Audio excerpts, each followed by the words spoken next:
Good morning students. So today we continue the story. कल हमने 4 scene के बारे में पढ़ा था। आज हम सीन नंबर 5 स्टार्ट कर रहे हैं।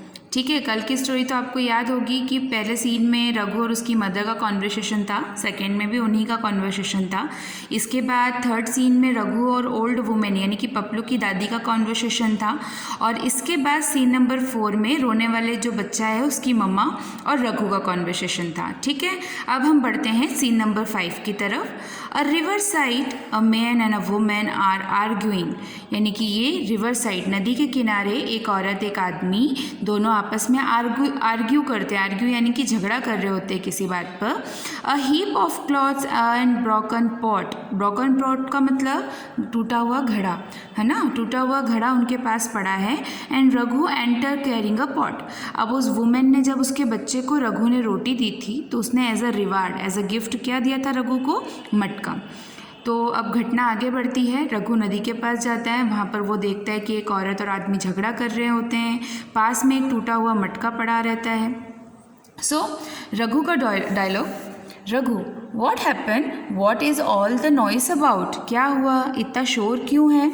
मैन, ये जो आदमी खड़ा है वो कहता है, I handed my pot to her to hold since I had lot of other things to carry. मैंने अपना मटका इसे पकड़ने के लिए दिया क्योंकि मेरे हाथ में बहुत सारा सामान था।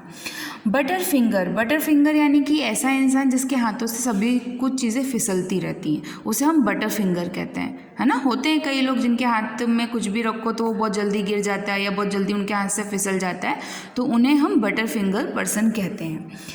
Butter fingers here drop it and it broke, now how do I boil the clothes before washing them. उसने कहा कि इनके हाथों से ये मटका टूट गया, अब मैं कपड़े धोने से पहले गर्म पानी में उन्हें कैसे डुबोऊंगा, क्योंकि मेरे पास तो मटका ही नहीं है। What do I tell my customers, customer मतलब ग्राहक। How will I keep my words, अब मैं अपने ग्राहकों को क्या कहूँगा, अब अपनी जो बोली हुई बात है उसे कैसे रखूँगा। Raghu, do not worry uncle, you can have my pot, it is not a big as your but it might be useful. Raghu ने क्या कहा कि आपको चिंता करने की कोई ज़रूरत नहीं अंकल, आप मेरा पॉट रख लीजिए, यानी कि मेरा मटका रख लीजिए। It is not as big as your, ये आपके मटके की तरह बड़ा तो नहीं, but it might be useful, लेकिन ये आपके लिए उपयोगी रहेगा। Man, o what a lovely pot, thank you my child. उसने उसका अभिवादन किया कि थैंक यू, कितना प्यारा पॉट है। I can use it for a smaller cloth, मैं इस मटके को छोटे कपड़ों के लिए यूज़ करूँगा। What shall I give you in return, अब मैं तुम्हें रिटर्न में क्या दूँ? Take it this cot. और उसने क्या, उसके पास बहुत सारे कपड़े आते थे क्योंकि वो धोबी था, तो उसने एक कोट निकाल कर, पहनने वाला कोट निकाल कर रघु को दे दिया। Raghu, thank you uncle. और ये सीन यहाँ पर ख़त्म होता है। अब आते हैं हम सीन नंबर 6 की तरफ। Scene number 6, a man is sitting on a bridge over the river, Raghu enter shouting out पपलूज नेम। अब सीन नंबर 6 में क्या होता है, नदी के पास एक ब्रिज बनी हुई है, ब्रिज का मतलब होता है पुल, उस पर एक आदमी बैठा है और फिर रघु एंट्री करता है। क्यों? क्योंकि वो पपलू को ढूंढने निकला है, तो पपलू का नाम चिल्लाते हुए वो उस सीन में एंट्री करता है। रघु का dialogue, to the man, Raghu आदमी से कहता है, did you see a young boy around here, क्या तुमने एक छोटे से बच्चे को देखा है? A boy with the shaped head wearing a pair of green shorts. उसने पपलू का इंट्रोडक्शन दिया कि वो सर पे उसके बाल नहीं हैं, शेव्ड है वो बालों से, और उसने ग्रीन कलर के शॉर्ट्स पहने हुए हैं। मैन, ही इज शिवरिंग विजबली, कहता है नो, यानी कि कांपते हुए। शिवरिंग का मतलब होता है कांपना।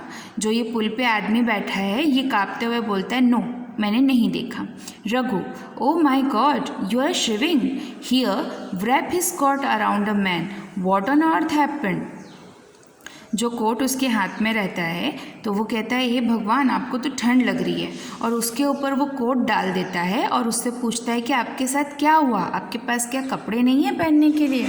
Man, a hang of robber, robber का मतलब होता है लुटेरे। A gang of robbers looted me and took everything away My horse was away eating grass, so at least I have him here with me. उसने कहा कि एक लुटेरे की गैंग आई थी जिसने मेरा सब कुछ लूट लिया, बस मेरे पास एक घोड़ा बचा है जो कि पास में घास चर रहा है. So at least I have him here with me. I would have fallen sick and you not help me. उसने कहा मैं बहुत जल्दी बीमार पड़ने वाला हूँ और तुम मेरी मदद नहीं कर पाओगे. Thank you my dear boy, here take my horse, you can keep him.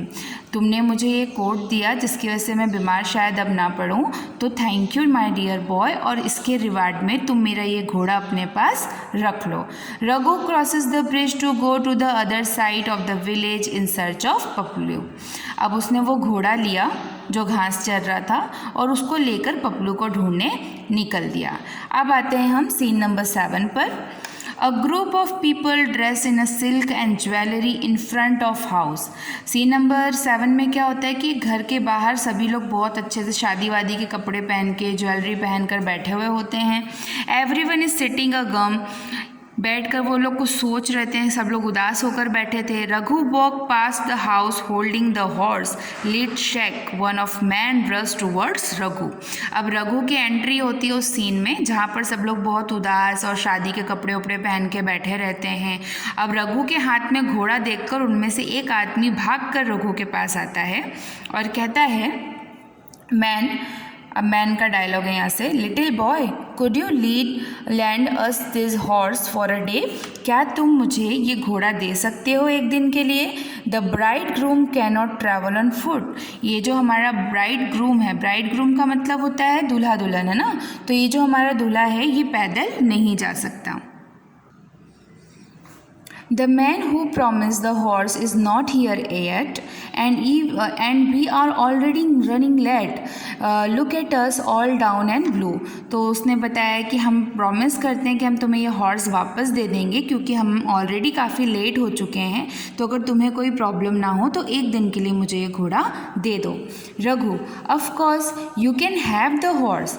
Raghu ने भी पोलाइटली उनसे कहा कि बिल्कुल आप ये घोड़ा ले सकते हैं. I do not want it back. और मुझे ये वापस नहीं चाहिए. Mother will not allowed me to have it any way. Mummy मुझे बिल्कुल भी अलाउड नहीं करेंगी इसको अपने साथ रखने के लिए. Man thank you so much. Here please take this drum as a gift from me. अब देखो क्या हुआ. रघु ने पूरे दिन सबका अच्छा किया, सबका भला किया, और लास्ट में उसको उस आदमी ने क्या दे दिया, ड्रम, क्योंकि उसे ड्रम ही चाहिए था. तो उस आदमी ने कहा कि थैंक यू सो मच और एज अ गिफ्ट तुम ये ड्रम अपने पास रख लो. Raghu hold the drum in his hand.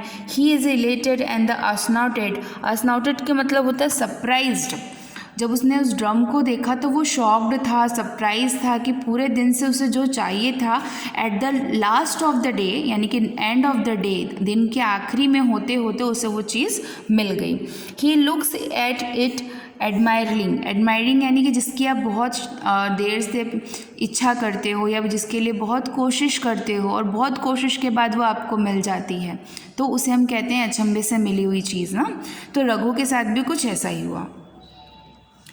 Raghu I can not believe it I have a drum. और वो खुशी से बोला कि मुझे तो बिलीव ही नहीं हो रहा है कि मेरे पास अब ड्रम है. अब आते हैं हम सीन नंबर 8 पे. Raghu come running to his mother beating his a new drum. अब रघु ड्रम बजाते बजाते, देख रहे हैं ना पिक्चर, रघु ड्रम बजाते बजाते अपने घर पहुंचा अपनी मम्मा के पास. His cheek are flushed and he is wearing a wide grin on his face. अब उसका चेहरा खुशी से दमक रहा था, बहुत खुश था. क्यों? क्योंकि उसे ड्रम चाहिए था और ड्रम उसे मिल गया. Raghu mother you would not believe what a fun day I had. Oh what an eventful day. अब अपनी मम्मा को वो बताता है कि मम्मी आप बिलीव नहीं करोगे आज कितना अच्छा दिन था, आज बहुत कुछ अच्छा हुआ, बहुत कुछ मैंने एक्सपीरियंस किया. Mother Raghu where did you find that drum. Raghu तुम्हें ड्रम कहाँ से मिला. Raghu writer of the incidents of the day, और रघु ने पूरे दिन का किस्सा अपनी मम्मा को सुना दिया। द कर्टेन ड्रॉप्स, अब नाटक ख़त्म और पर्दा गिरता है।